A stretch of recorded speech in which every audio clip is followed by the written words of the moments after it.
हंगामा खड़ा करना मेरा मकसद नहीं, मेरी कोशिश है। यह सूरत बदलनी चाहिए।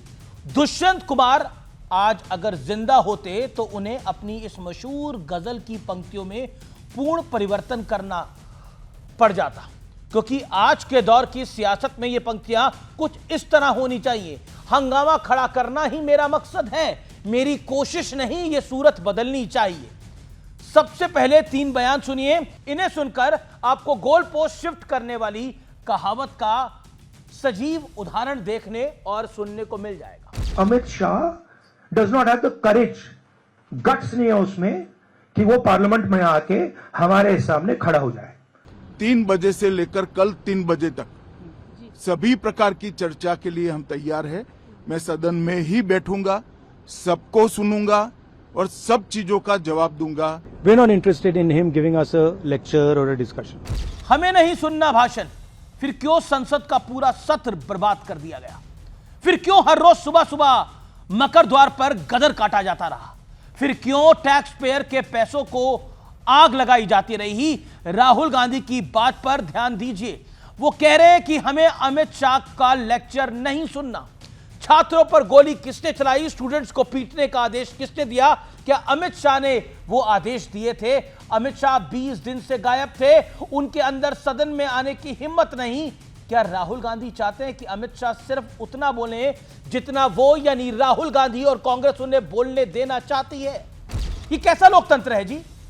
अमित शाह सदन में आए और राहुल गांधी के 4 सवालों का जवाब दें, क्योंकि राहुल गांधी लेक्चर नहीं सुनना चाहते, भाषण नहीं सुनना चाहते, जवाब नहीं सुनना चाहते। देश का गृह मंत्री एक एक सवाल का जवाब देने को आतुर है, तैयार है, और राहुल गांधी कह रहे हैं कि लेक्चर नहीं सुनना मुझे बस।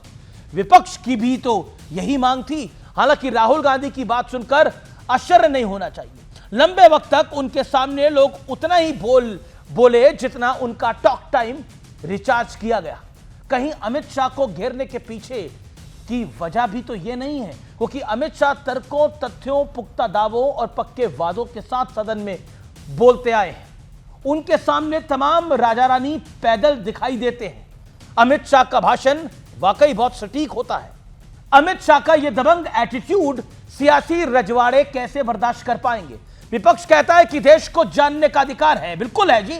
कि छात्रों पर गोली किसने चलाई? बिल्कुल है। और क्यों चलाई और किसके कहने पर चलाई? इसी मांग को आधार बनाकर गृह मंत्री अमित शाह से जवाब मांगा जा रहा है। सरकार भी लगातार कह रही थी कि गृह मंत्री बयान देने को, जवाब देने को तैयार हैं, लेकिन सत्र खत्म होते होते विपक्ष ने पलटी मार दी। क्यों? क्या सिर्फ हंगामा ही मकसद था? जो लाइन मैंने पहले बोली, क्या विपक्ष को चिंता है कि अगर अमित शाह बोले तो हो सकता है कि देश के सामने कुछ बड़े सत्य और तथ्य सामने आ जाएंगे? क्योंकि अमित शाह का इतिहास बताता है कि उन्हें हल्के में लेना समझदारी नहीं होगी। विपक्ष कहता रहा कि खून की नदियां बह जाएंगी, लेकिन अमित शाह ने 370 हटाकर ही दम लिया। नरेंद्र मोदी की अगुवाई में नदी छोड़िए, कश्मीर में पत्थर उठाने वाला कोई नहीं बचा। विपक्ष कहता रहा मुसलमानों को देश से निकालने की साजिश हो रही है। अमित शाह ने सीए लागू कर दिखाया और किसी की नागरिकता भी नहीं गई।